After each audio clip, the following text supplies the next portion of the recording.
Israel has convened a meeting of its security forces and has put forward a short film, which I'll play in a second.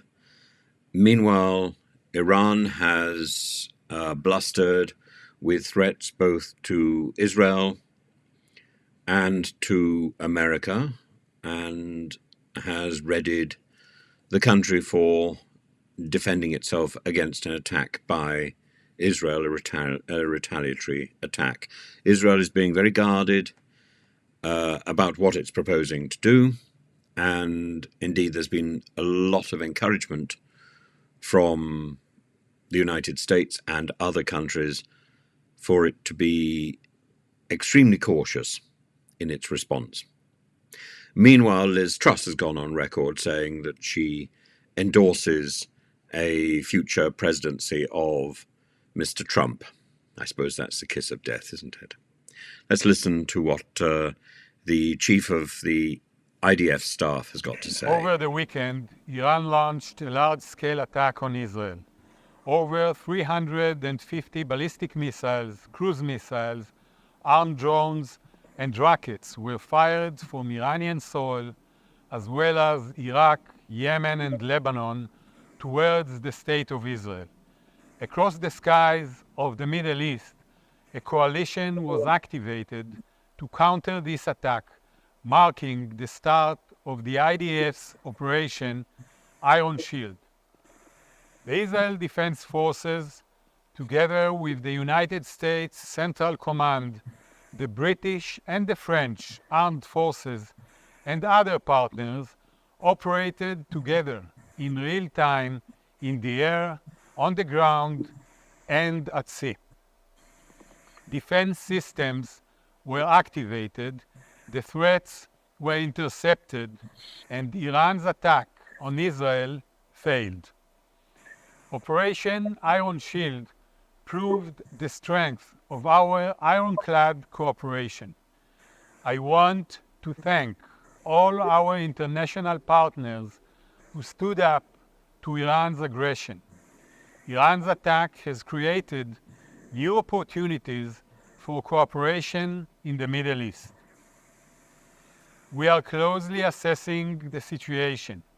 We remain at our highest level of readiness. Iran will face the consequences for its actions. We will choose our response accordingly. The IDF remains ready to counter any threat from Iran and its terror proxies as we continue our mission to defend the State of Israel.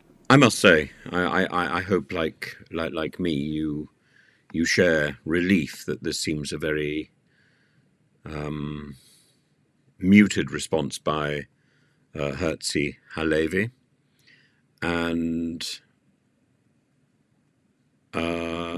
maybe this is an effort by Israel to ratchet down the tension in the region. I have no doubt there will be a response in time, and this may be a cyber response, it may be a military response. I think it's more likely to be the latter. In the meantime, news from Australia suggests that the Australians are recognizing the attack by the 15-year-old on the cleric, on the Bishop Emmanuel, as a terrorist attack. Bishop Emmanuel is relatively controversial. He seems to me to be a very peaceful man with a quiet manner. Some of the things he says may not appeal to everybody, but he comes from a very old Christian tradition. And I think there's a lot of people who are surprised that there's even a Nestorian tradition still in existence. There are a number of Nestorian churches still in existence, and it's there are some very strange comments being put around the internet at the moment, suggesting that the Nestorians broke away from the Catholic Church. The Catholic Church was really only ever defined once there was a split, but from the Orthodox Church. All churches were Catholic and Orthodox, and it's only with the definition of what is unacceptable that orthodoxy is defined, and the rejection of the Nestorian traditions is a first step towards a definition of modern orthodoxy.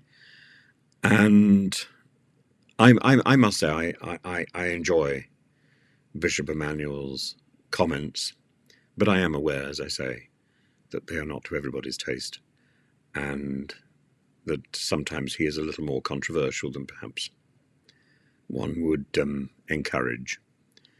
But I hope he makes a full recovery. And it is ironic that the attack on him comes on the day when Salman Rushdie was talking about his experience of having been attacked and losing his eye, and how he recognized that this was simply the culmination of the fatwa put out by the vile man Ayatollah Khomeini.